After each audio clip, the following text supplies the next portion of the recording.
제삭슨 사망입니다. 제삭슨 사망, 죽음인데 그런데 죽음이란 무엇일까요? 죽음은 본질적으로 서로 분리되는 것입니다. 사람의 육체가 영혼과 분리되는 것을 육체적 죽음이라고 하죠. 그런데 우리의 영혼이 하나님과 분리되는 것은 영적인 죽음이라고 합니다. 죽음은 세 가지로 설명할 수 있는데 첫째로 영적인 죽음이 있습니다. 영적인 죽음은 사람의 영혼이 죄로 인해서 하나님과 분리되는 것을 말을 합니다. 사람은 영혼이 하나님과 함께 행복하게 살도록 창조되어 있지만 사람이 죄를 지어서 하나님과 영적으로 분리가 되었습니다. 이것을 영적인 죽음이라고 합니다. 자, 첫째로 소속과 신분이 바뀌게 되는데요. 사람의 영혼이 하나님과 분리가 되면 분리된 것으로 끝나는 것이 아니라 하나님의 지배 아래 있다가 사탄의 지배 아래 들어가게 되는데 이렇게 사탄의 지배 아래 들어간 사람을 마귀의 자녀라고 합니다.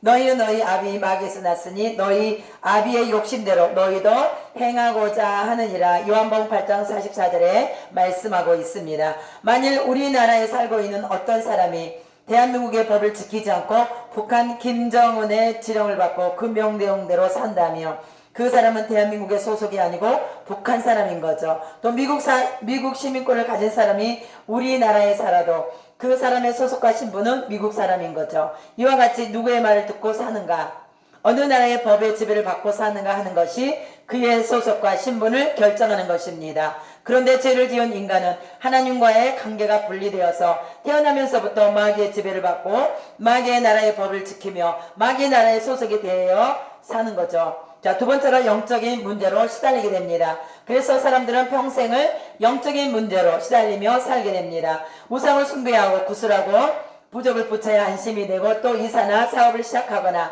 할 때는 좋은 날을 받아야 하고 또 점을 치고 그리고 자동차를 사면 고사를 지내야 하고 이런 것들이 사실은 소용없다고 말을 하고 소용이 없다는 것을 알면서도 그렇게 하지 않으면 불안하고 그렇죠. 영적으로 마귀에게 속아서 살고 마귀에게 눌려서 살아가게 되는 겁니다.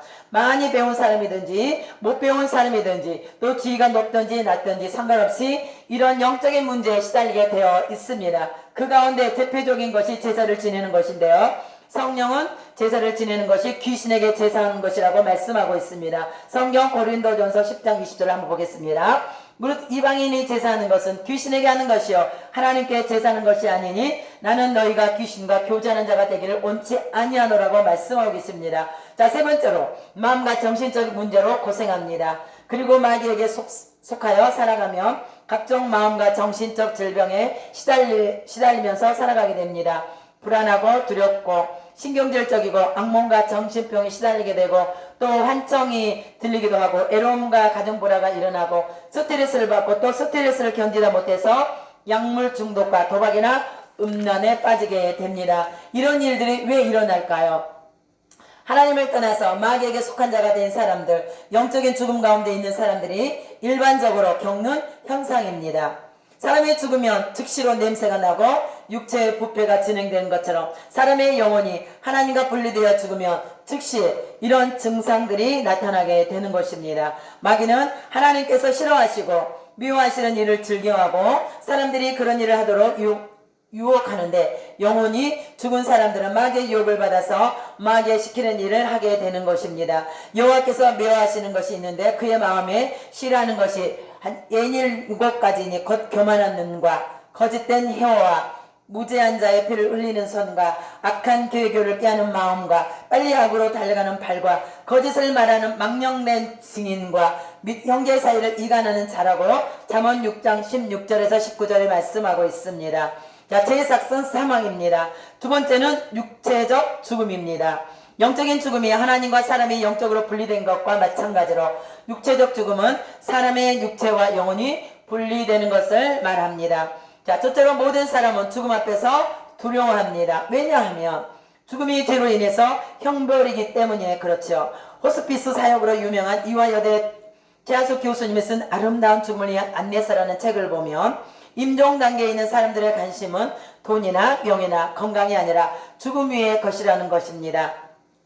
이 세상에서는 돈이나 권력이나 건강이나 미모 같은 것이 관심의 대상이지만 죽음 앞에 서보면 이런 것들이 얼마나 허무하고 헛된 것이었는가를 하는 것을 깨닫게 되는 것 같습니다. 사람은 죽음 앞에 섰을 때 가장 소중한 것이 무엇인지 알게 되는 거죠.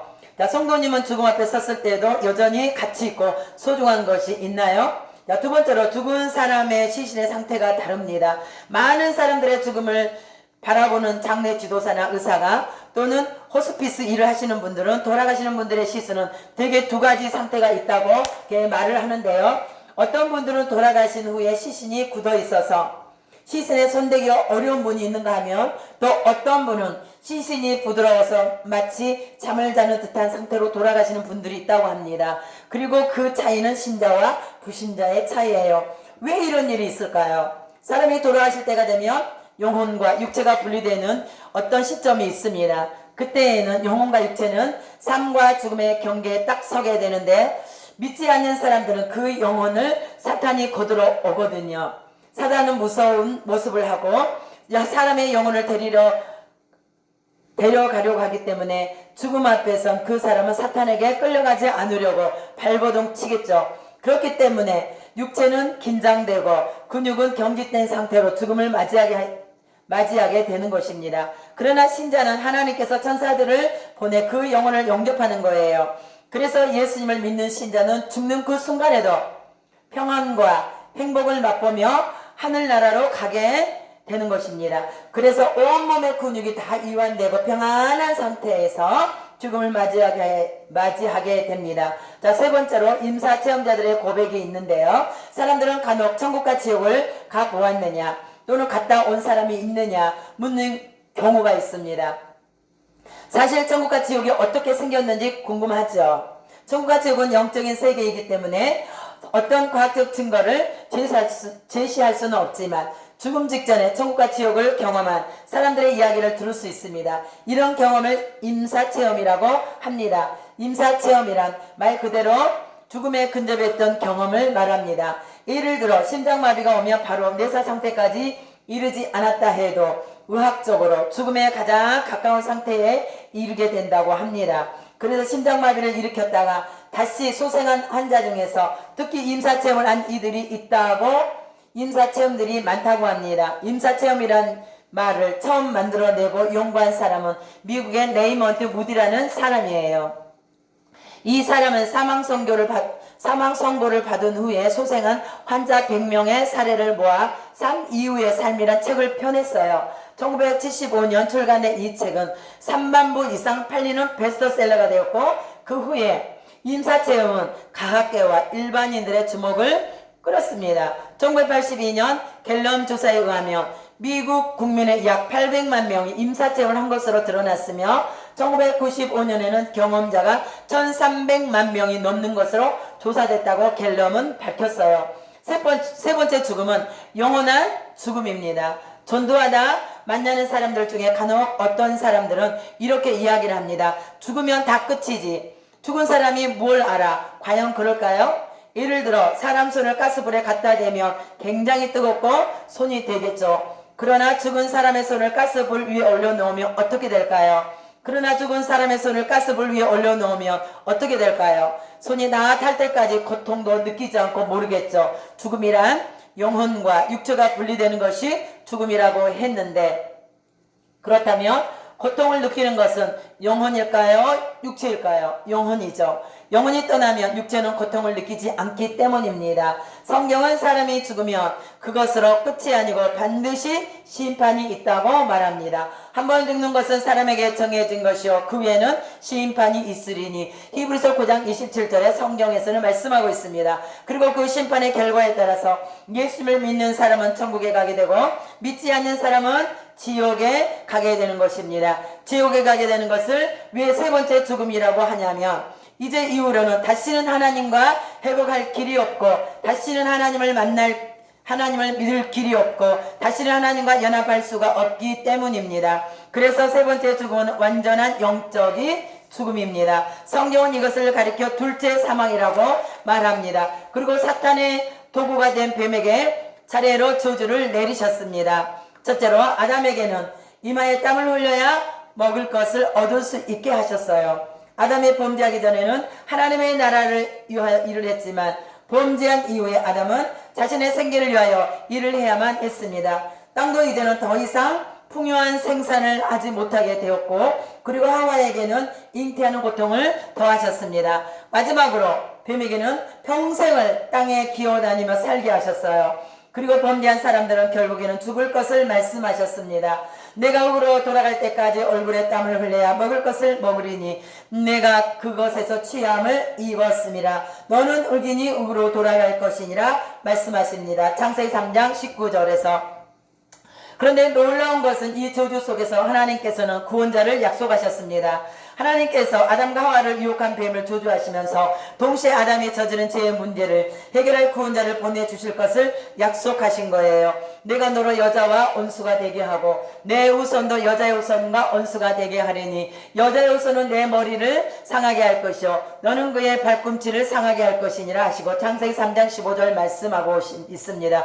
이 약속에 따라 예수님께서는 여자의 후손으로 이 땅에 오셔서 온 세상의 구세주가 되셨습니다. 그래서 창세기 3장 15절을 첫 복음 온시복음이라고 합니다. 이 온시복음은 마치 구원에 대한 약속어음과 같습니다. 하나님께서는 범죄한 아담과 하와를 아주 버리지 않으시고 구원에 대한 약속을 주신 것입니다. 약속어음은 길이 도래해야 현금이 되는 것처럼 하나님의 이 약속어음은 길이 도래하고 때가 참에 예수 그리스도께서 오심으로 성취가 되었습니다. 때가 참에 하나님의 그 아들을 보내사 여자에게서 나게 하시고 율법 아래에 나게 하신 것은 율법 아래에 있는 자들을 속량하시고 우리로 아들의 명분을 얻게 하려 하심이라고 갈라디아서 4장 4, 5절 말씀하고 계십니다. 하나님께서는 이 약속을 이루시기 위해서 이스라엘 민족을 선택하셨습니다. 그리고 그들에게 죄사함을 얻을 수 있는 길을 알려주셨습니다. 죄를 범한 인류가 죄사함을 받고 하나님 앞에 나아갈 수 있는 유일한 방법, 그것이 구약 성경에 나타난 제사 제도입니다. 하나님께서는 죄를 지은 사람이 하나님께서 명하신 방법에 의하여 제사를 드리며 그 죄를 없는 것으로 해주시겠다고 약속하셨습니다.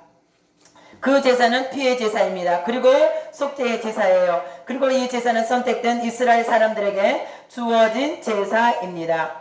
육체의 생명은 피에 있습니다. 내가 그 피를 너희에게 주어 제단에 뿌려 너희의 생명을 위하여 속죄하게 하였나니 생명이 피에 있으므로 피가 죄를 속하느니라. 레위기 17장 11절에서 말씀하고 계십니다. 이스라엘 백성은 이 제사를 통하여 제사함을 받고 하나님께 나아갈 수 있었습니다. 그러나 이 제사는 1년밖에 효력이 없습니다. 그래서 경건한 이스라엘 사람들은 해마다 제사를 드려야 했습니다. 결코 쉬운 일은 아니죠.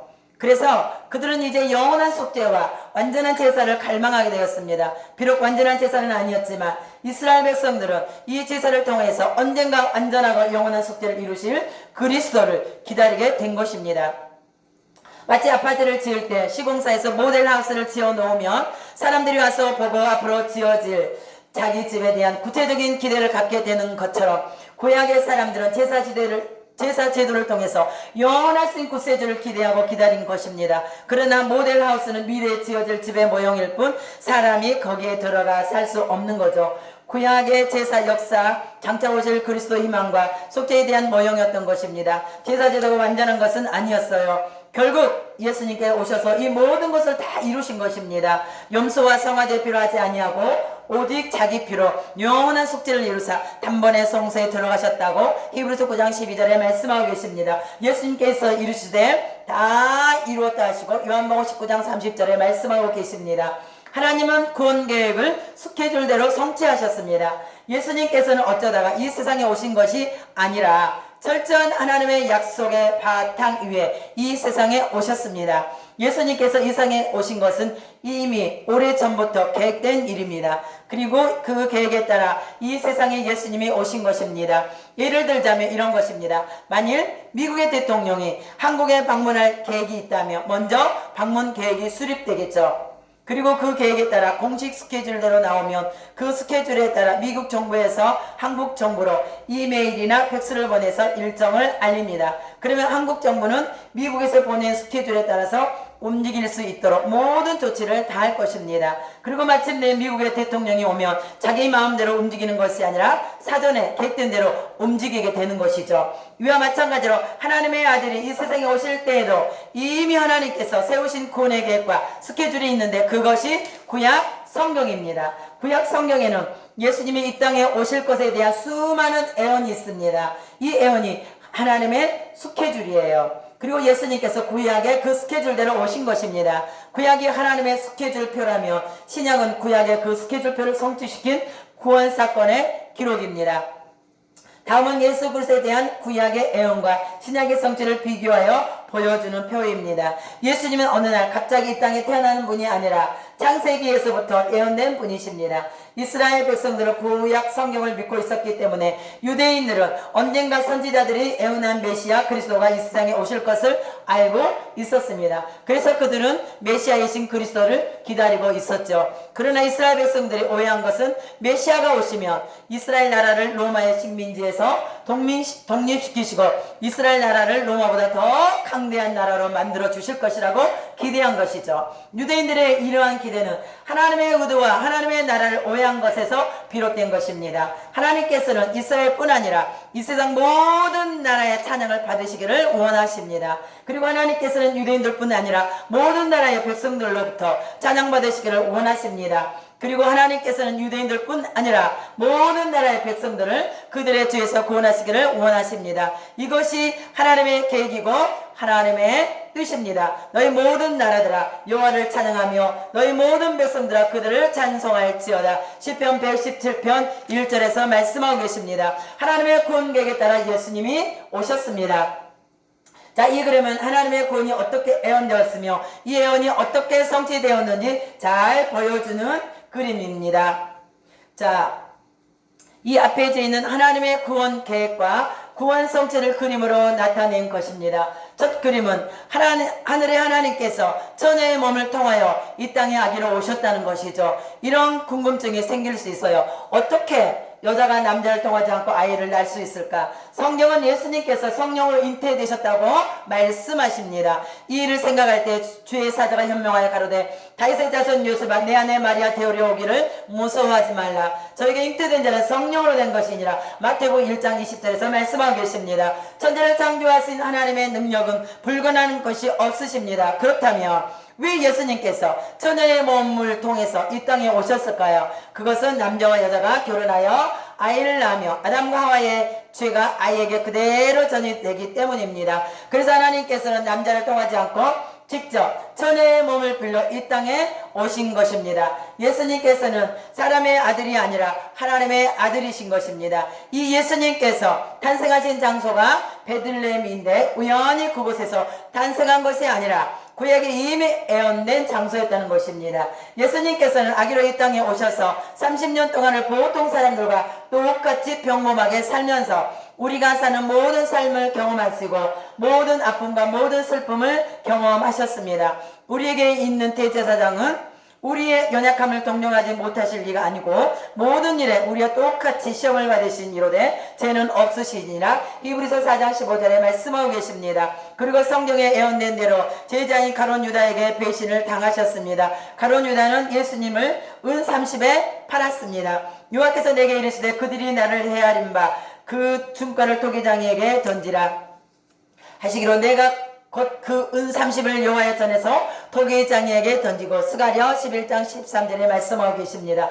예수님께서는 아무 죄가 없으시지만 이루 말할 수 없는 참혹한 형벌을 받으시고 모욕을 당하시고 결국 십자가에 달려 돌아가셨습니다. 그분은 나의 죄와 형제님의 죄를 지시고 그렇게 비참하게 돌아가신 것입니다. 그가 찔문 우리의 허물을 인하며 그가 상함은 우리의 죄악 때문이라. 그가 징계를 받음으로 우리는 평안을 누리고 그가 채찍에 맞음으로 우리는 나음을 받았도다. 우리는 다 양 같아도 그릇 행하여 각기 제 길로 갔거늘 여호와께서는 우리 모두의 죄악을 그에게 담당시키셨도다. 이사야 53장 5절에서 6절 말씀하고 계십니다. 그러나 그분은 다시 살아나셨습니다. 그분은 우리의 죄를 다 짊어지셨지만 그분에게는 죄가 없습니다. 죽음의 원인은 죄입니다. 다시 말하면 죄라는 원인이 있을 때 그 결과로 죽음이라는 현상이 발생하는 것입니다. 그런데 예수님께는 죄라는 원인이 없기 때문에 죽음이라는 현상이 발생할 수 없는 것입니다. 마귀는 예수님께 죄를 뒤집어 씌워서 십자가에 못 박여 죽였지만 예수님은 당당하게 부활하셨습니다.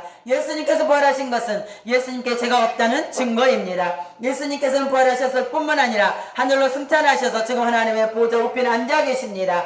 예수님의 승천은 아무도 모르게 이루어진 사건이 절대로 아닙니다. 성경을 보면 예수님께서 승천하신 것을 본 사람들이 500여 명이나 된다고 기록하고 있습니다. 마가복음 16장 19절을 보면 주 예수께서 말씀하신 후에 하늘로 올리우사 하나님 우편에 앉으시니라고 말씀하고 계십니다. 장사 지는 바 되었다가 성경대로 사흘 만에 다시 살아나서 게바에게 보이시고 그 중에 지금까지 대반이나 살아있고 어떤 이는 잠들었으며 고린도 전서 15장 4절에서 6절에서 말씀하고 계십니다.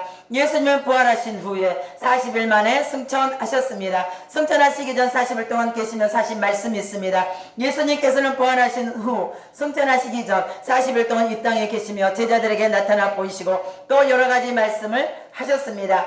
아마 가장 중요한 말씀들을 하셨을 것입니다.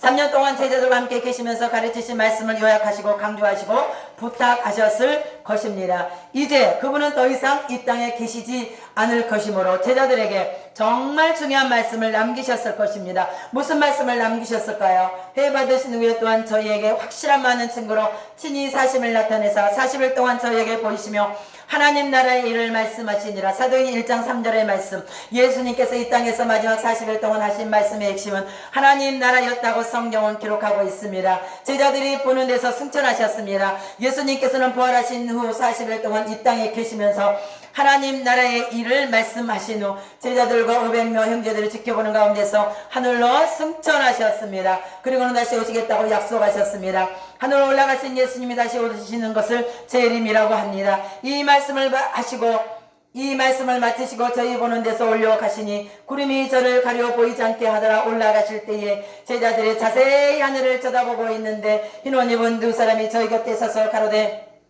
갈릴리 사람들아 어찌하여 서서 하늘을 쳐다보느냐. 너희 가운데서 하늘로 올려오신 이 예수님은 하늘로 간심을 본 그대로 오시리라 하였느니라. 사도행전 1장 9절에서 11절에 말씀하고 계십니다. 예수님이 다시 오실 것을 약속하셨습니다. 예수님의 재림은 굉장히 중요한 일입니다. 저는 예수님의 재림을 믿고 기다리고 있습니다. 기독교인들은 모두 예수님의 재림을 믿는 사람들입니다. 정말 예수님은 다시 오실까요? 첫 번째로 예수님은 정말 다시 오십니다. 왜냐하면 예수님께서 다시 오시겠다고 약속하셨기 때문입니다. 그리고 예수님께서 승천하실 때 흰 옷 입은 천사들도 예수님이 다시 오실 것을 말했습니다. 가서 너희를 위하여 초소를 예비하며 내가 다시 와서 너희를 내게로 영접하여 나 있는 곳에 너희도 알게 하리라. 요한복음 14장 3절에 말씀하시고 또 사도행전 1장 11절의 말씀에 가로되 갈릴리 사람들아 어찌하여 서서 하늘을 쳐다보느냐. 너희 가운데서 하늘로 올려오신 이 예수님은 하늘로 간심을 본 그대로 오시리라 하였느니라. 자, 두 번째로 그러면 예수님이 언제 다시 오실까요? 재림을 약속하신 후 2000년이 지나도록 오시지 않았는데 도대체 어떻게 된 일일까요? 성경은 예수님의 재림 때와 시간을 알 수 없다고 말씀합니다. 그러나 전혀 알 수 없는 것은 아니며 재림의 때에 대한 힌트를 제공하고 있습니다. 그러나 그날과 그때는 아무도 모르나니 하늘의 천사들도 아들도 모르고 오직 아버지만 아시느니라라고 마태복음 24장 36절에 말씀하고 있습니다. 이 천국 복음이 모든 민족에게 전거되기 위하여 온 세상에 전파되리니 그제야 끝이 오리라. 마태복음 24장 14절에 말씀하고 계십니다. 성경은 천국 복음이 모든 민족에 증거된 후에 주님이 오실 것이라고 말씀합니다. 그러면 이 세상의 복음이 얼마나 전파되었을까요? 2012년 통계에 의하면 전 세계 아직까지도 복음을 모르는 미전도 종족은 약 6,900명 종족이라고 합니다. 이들은 전도하기 위하여 한국 선교사들이 2012년 현재 23,331명이 전 세계에 발송되어 있고 또한 미국, 영국, 브라질들의 수많은 선교사님들이 복음을 전하기 위하여 생명을 걸고 세계의 오지를 찾아가고 있습니다. 그래서 21세기 안에는 전 세계의 미전도 종족 모두에게 복음이 전해지기를 기대하고 있습니다. 그러면 그때 성경에 약속한 대로 예수님이 다시 오실 것입니다. 셋째로 예수님의 재림을 하시면 어떤 일이 일어날까요? 성경은 예수님이 재림하실 때 지금 있는 이 세상은 없어지고 새하늘과 새 땅이 될 것이라고 말씀합니다. 주의 약속은 어떤 이에 더디다고 생각하는 것 같이 더딘 것이 아니라 오직 너희를 대하여 우리 창조자 아무도 멸망치 않고 다 회개하게 이르기를 원하시느니라. 그러나 주의 날이 도적같이 오르니 그 날에는 하늘이 큰 소리로 떠나가고 재질이 뜨거운 불에 부러지고 땅과 그 중에 있는 모든 일이 드러나리로다. 베드로후서 3장 9절에 10절 말씀. 또 내가 새 하늘과 새 땅을 보니 처음 하늘과 처음 땅이 없어졌고 바다도 다시 있지 않더라. 또 내가 보매 거룩한 성새 예루살렘이 하나님께로부터 하늘에서 내려오니 그 예비한 것이 신부가 남편을 위하여 단장한 것 같더라. 계시록 21장 1절에서 2절 말씀을 말씀하고 계십니다. 아멘. 할렐루야.